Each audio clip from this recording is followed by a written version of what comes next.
We are now in the book of 1 Samuel. Fun fact, the book of 1 and 2 Samuel was actually from the same scroll. But the narrative is so long it was divided into 2 separate scrolls, and that's why we call it the first book of Samuel and the second book of Samuel, even though Samuel doesn't show up anywhere in the second book. Now, one of the first characters we meet in 1 Samuel is a woman named Hannah.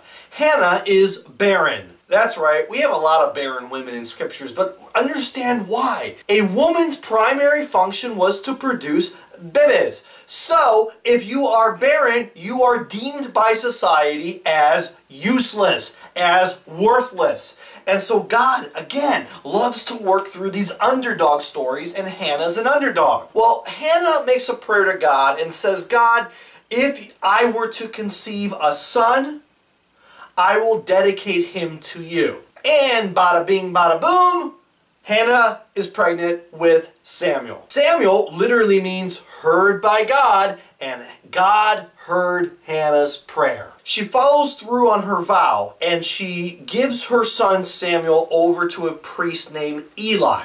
And Eli raises Samuel. Now Eli has 2 sons, and these sons are considered wicked.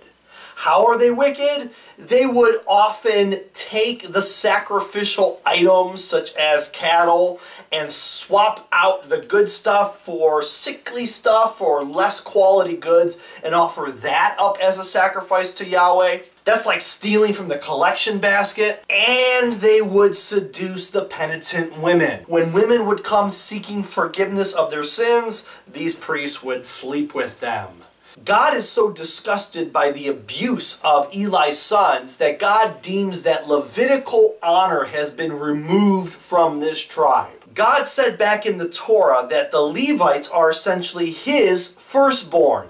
They're the people that he is going to favor the most out of the 12 tribes. Well, that's until Eli's sons muck that up. And God now says, anybody who honors me, I will honor in return. So Samuel is raised by the priest Eli. And his call story is one of the most adorable stories in the entire Bible. Little Samuel is sleeping in bed, and he hears the voice of God calling him, Samuel, Samuel. And Samuel thinks it's Eli. And he goes to Eli, what do you want, master? And Eli says, I didn't call you, go back to sleep.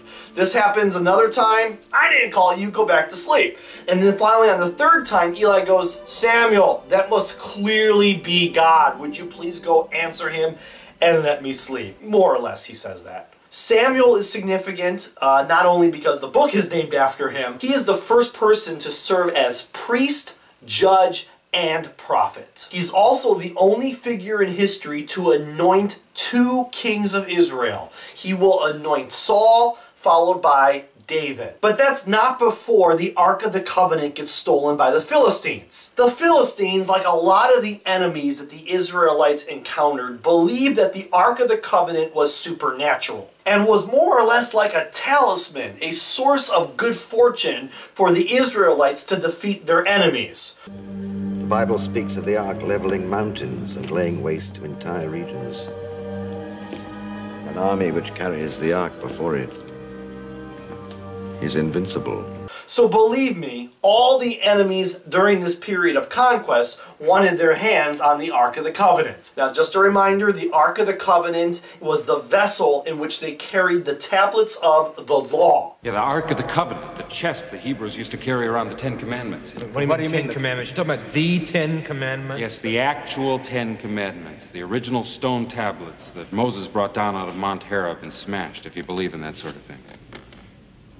Did you guys ever go to Sunday school? They would house this ark within a tent as they journeyed through the desert, and even once they settled in the promised land. They kept it in a tent or hid it in a cave, and they bring it with them when they were going to battle. Well, upon one such battle, the Philistines capture the ark. Oh, and who was responsible for guarding the ark?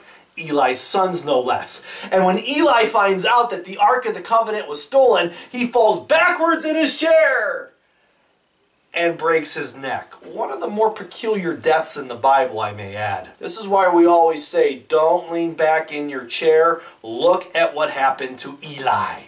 So the Philistines capture the ark, and they put the ark in a sacred room that houses the shrines and idols of a lot of different religions, including their own. Now, their top god is called Dagon.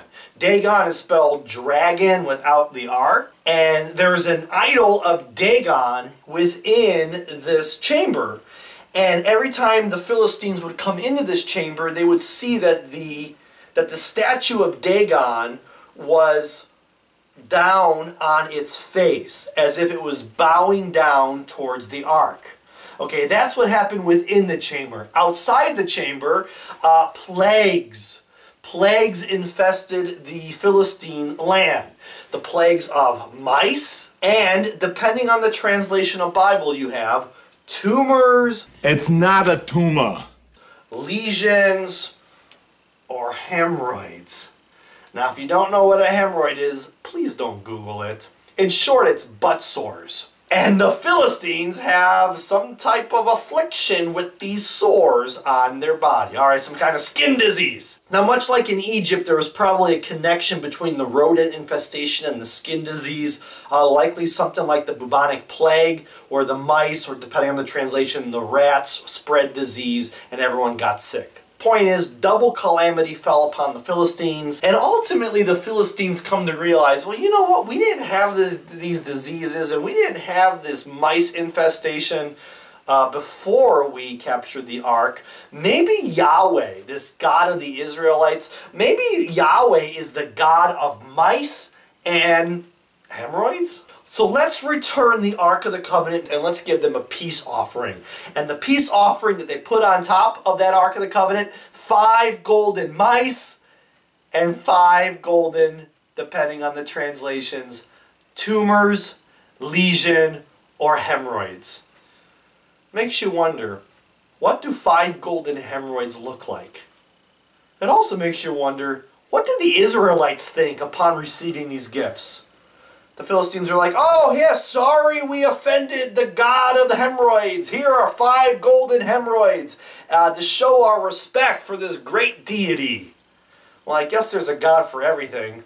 So is there a god for hemorrhoids? Or at very least, is there a patron saint for hemorrhoids?